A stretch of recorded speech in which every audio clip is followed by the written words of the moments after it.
National conference के रुकन parliament मियां अल्ताफ ने कहा कि वन नेशन वन इलेक्शन की पॉलिसी मुकम्मल तौर पर गलत है। उन्होंने कहा कि वो चाहते हैं कि हुकूमत पहले सबसे बात करे, सबकी बात सुने और समझे, उसके बाद ही कोई फैसला किया जाए। इसी पर हमारे नुमाइंदे ताबिश कमाल ने उनसे खास बातचीत की।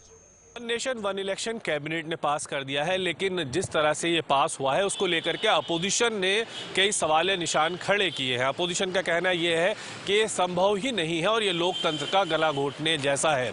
हमारे साथ बात करने के लिए इस वक्त नेशनल कॉन्फ्रेंस से मेंबर ऑफ पार्लियामेंट मियां अल्ताफ साहब हैं। Sir, one nation one election cabinet ने पास किया है, मसौदा पूरी तरह से बन करके तैयार हो चुका है। इसी सेशन में सरकार इसको लेकर के आ रही है। आप लोगों का क्या रुख रहने वाला है इस पर, वन नेशन वन इलेक्शन पर? एक तो पहली बात यह है कि मुझे नहीं समझ आती कि इनको इसकी इतनी क्या जल्दी है ये बिल पास करवाने की। इस पे डिस्कशन होनी चाहिए, डिलिब्रेशंस होनी चाहिए। और ये इतना बड़ा मुल्क के हर कोने में इस पे बहस होनी चाहिए। ये कोई ऐसा मामला नहीं है कि इसको एकदम में इतनी जल्दी में पास कर दिए। तो मेरी भी यही राय है, हमारी पार्टी की भी ये राय है, पूरी जो इंडिया अलायंस की पार्टीज़ हैं उनकी भी, और बहुत सारे दूसरे लोग भी हैं जो मीडिया के लोग हों, सिविल सोसाइटी के लोग हों, सबको इस मामले में सबसे बात करनी चाहिए। आम लोगों का क्या इस सिलसिले में रवैया है, वो इसमें क्या चाहते हैं, वो एक इन्फॉर्मेशन जो है वो लोगों से बात करके हासिल करनी चाहिए और तभी इतना बड़ा कानून जो है उसको लाना चाहिए। जब ये बिल आती है वहाँ पे तो पूरे तरीके से अपोजिशन अपनी बात जो है इस सिलसिले में जो अपने ख़दशात हैं वो हाउस में रखेगी और वो चीज़ लोगों के सामने भी आएगी। और इस मामले में जो हमारे शक व शुबहात हैं हम ये चाहेंगे कि हुकूमत उनको भी दूर करे।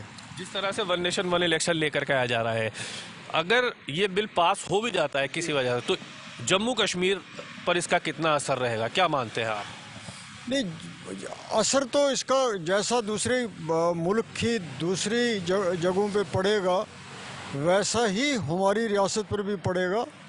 तो इसीलिए हमारी रियासत की भी ये राय है कि इस मामले में गौर व फिक्र की ज़रूरत है और इसके पीछे क्या मकासद कार फरमाए हैं उनको भी हम जानना चाहते हैं। देखिए, कई बार ऐसा देखा गया है कि जम्मू कश्मीर में चुनाव डिले हुए हैं कई वजहों को लेकर के, कई सालों तक लगातार चुनाव नहीं हुए हैं।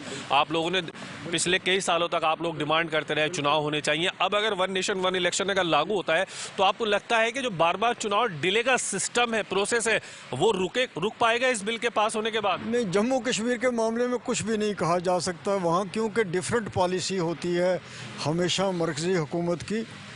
दूसरे मुल्क के जो हिस्से हैं, जो रियासतें हैं, उनके साथ जो ट्रीटमेंट है वो हमारे साथ नहीं होता, हमारे साथ डिफरेंट होता है। इस बात से आप भी बखूबी वाकिफ़ हैं। तो उस मामले में तो अभी कबल वक्त है कुछ भी कहना। अच्छा, एक और बहुत अहम इस वक्त इशू चल रहा है, वो चल रहा है जिस तरह से जो धार्मिक स्थल है, जितने भी धार्मिक स्थल है, उन सब के लेकर के अर्जियां लगाई जा रही हैं अलग अलग। लेकिन सुप्रीम कोर्ट ने कहा है कि इस तरह की अर्जियों पर रोक लगनी चाहिए। 1991 का जो एक्ट है वो पूरी तरह से उसे सरकार को जवाब देने के लिए कहा गया है। उसे आप लोग कैसे देख रहे हैं? ये एक तारीखी फैसला है सुप्रीम कोर्ट का। इसका जितना भी खैर मकदम किया जाए वो कम है। और एक जो नफ़रत की आग फैलाई जा रही थी, सुप्रीम कोर्ट के कल की उस जजमेंट ने, उस फैसले ने उन सब लोगों का मुंह बंद कर दिया।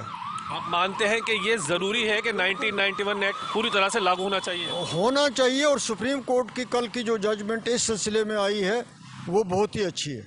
जिस तरह से देश भर के अंदर मस्जिदों और मज़ारों के नीचे मंदिर तलाशने की कोशिश की जा रही है, क्या रुक पाएगा? नहीं, अब तो रुकेगा। अब सुप्रीम कोर्ट जब कह रही है तो फिर इस मुद्दे को लेकर आप पार्लियामेंट में आवाज़ उठाएंगे? नहीं, हम तो उठाएंगे, ज़रूर उठाते, पहले भी उठाई है, अब भी उठाएंगे। हम चाहते हैं कि हिंदुस्तान का सेकुलरिज्म बरकरार रहे, हिंदुस्तान की जमहूरियत बरकरार रहे। हम इस देश की बेहतरी चाहते हैं और इस देश की बेहतरी इसी में है कि हर इदारा अपने अच्छे तरीके से काम करे। बहुत शुक्रिया, आपने कीमती समय दिया हमें। वीडियो जर्नलिस्ट साजिद के साथ ताबिश कमाल, दिल्ली।